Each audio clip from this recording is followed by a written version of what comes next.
Good morning and welcome back to Comp 1. This is Professor Plyman, and today we're going to talk about understanding argument and analysis. In another video, I'm going to talk about how do you get in there and dissect arguments and really break them apart to see if you agree with them. But today I just want you to have a basic understanding of what argument and analysis is and how you use them. So let's start with what is an argument. An argument is a claim that is supported by reasons or evidence. When an author tries to persuade the reader that something is true or correct by presenting reasons or evidence, an argument is being made. This is what makes an argument different from a statement. It's that use of reasons and evidence. So let's talk about the different parts of an argument. The first thing that you're going to have is the issue. This is the problem or the controversy about which people disagree. You can't have an argument where everybody feels the same way. But if there's any controversy or any disagreement, this is where it is possible to make an argument. And of course, when I say argument, I'm talking about in terms of academics. I'm not talking about, two people yelling at each other or anything like this. So here, arguments are very beneficial. They are how the human race has progressed, how we get things done in our society. So we have an issue. And then we have a claim. This is the position on the issue. This is the, I think if we did this, it would be better. Or I think this is a superior idea to that one. And then after a claim is made, you see support. This is reasons or evidence that the claim is reasonable and should be accepted. And then the last part of an argument is the refutation or the opposing viewpoints. Here's where an author addresses what other people believe or disagreements with their points. There's different types of claims that you will see, and these make up different types of arguments. The first one is a claim of fact. This is something that can be proven or verified by observation or research. So you might say something like, within 10 years, destruction of rainforests will cause hundreds of plant and animal species to become extinct. We can take research and data from the past and apply that to the future. Then you have claims of value. This is a statement that asserts that one thing or idea is better or more desirable than another. So here's an example of that. Maybe requiring life skills classes in high school would help prepare students for adulthood. So in a claim of value, you're going to say, I think that it's better that we have life skill classes than not have life skill classes. And then the last type of claim that I have up here is claims of policy. This is claims where you suggest what should or ought to be done to solve a problem. So for example, the high cost of housing is a problem. Maybe somebody is going to make this claim that landlords should not be allowed to raise the rent more than 2% per year. So you sort of have an idea now of what an argument is, but what is analysis? What does it mean to get in there and to analyze an argument? So to analyze an idea, you're going to put, or to analyze an object, idea, or text, you're going to put it into perspective or put it under a lens. That's what that word analyze means. You're going to look at all of its different parts and the relationship among those parts. In a college setting, analysis usually requires an engagement with one or more text through summarizing and quoting directly to make your own points. So basically, you're going to take a text, you're going to break it into its individual parts, you're going to show examples of those parts and explain what they mean. There are common types of academic analysis that you will create or write in college settings. This includes a rhetorical analysis, basically where you analyze an argument and say the author was or was not convincing because of X, Y, or Z. A literary analysis is where you look at a piece of literature and you analyze either the message that the author was sending or the theme of the work or even different literary devices. A statistical analysis is where you look at statistics and figure out what they mean and what they actually say or indicate.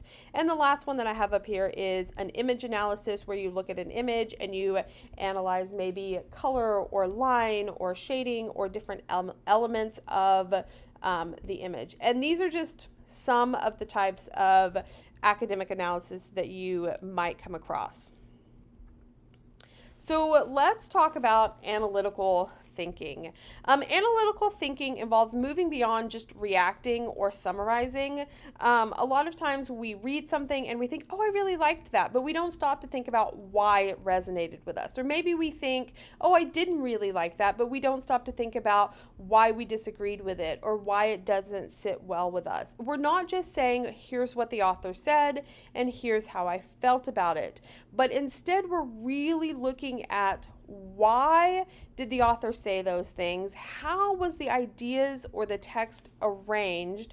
And how was the claim developed? And this can be done for fiction, for nonfiction, for art, for news articles, for anything that you come across. And there's some questions that I really want you to think about when you're analyzing a text or an idea. Who is the target audience, and does it matter? There's been a lot of discussion recently about who certain movies are designed for, and does it matter, and should, people in this category, be critiquing movies that were meant for people in this category, and how does that work? Who did the creator or creators think was going to be interacting with this text or this film or this piece of art? What is the author's claim? What is the message that they are trying to put across? Did they give you enough evidence to support this claim?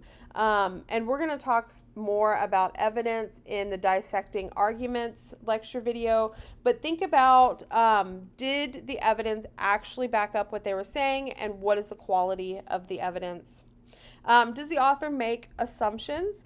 Who does the author think that you are? And why does the author think that you will agree with them?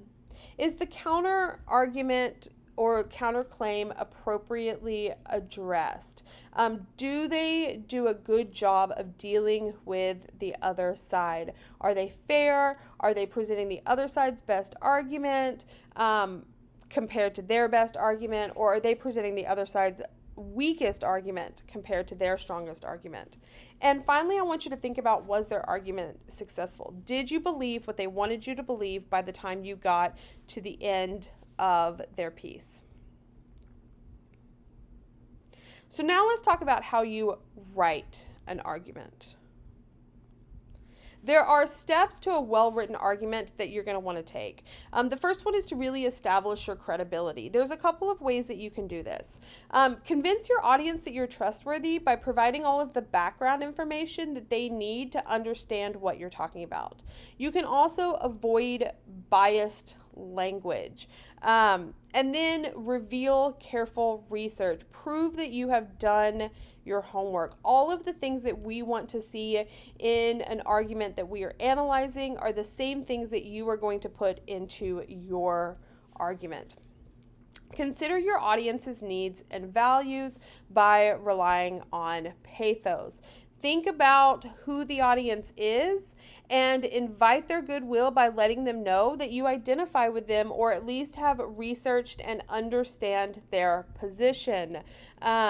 Do you know who they are, and do you know why they believe what they believe? Generally, most humans try to do the right thing. We may not all agree on what the right thing is, but if you come at somebody and, you just accuse them of being evil, or you say that their position is untenable, then they're not likely going to accept what you have to say to them. The next thing that I want you to do is organize your points clearly and logically using logos. Show that you're a thoughtful writer who values organization and appeal to reason. Think about what you're putting in your essay or your argument and how you're structuring it so that it makes the most sense for your reader. And then the last thing that I'm going to ask you to do is really consider the opposition. Here's where you have a chance to convince your audience that you are fair-minded, that you have really thought about the opposing and alternative perspectives, and that you have considered them and that you have treated them respectfully, even if you disagree.